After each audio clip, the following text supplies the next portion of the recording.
Hello. Today the question was put to me, can you declutter too much, Kat? I had to think about that because you want to declutter every place in your home, every obvious place of clutter, every hidden place of clutter, on top of, behind, beneath, below, within. Those things need to be decluttered. However, not all at one time, not even all in 1 week. We want to work on it 15 minutes at a time, 4 times a week.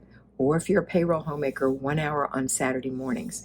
Remember, it's going to come together. You're going to be thoroughly decluttered when you're done because it's consistency and it's progress, not perfection.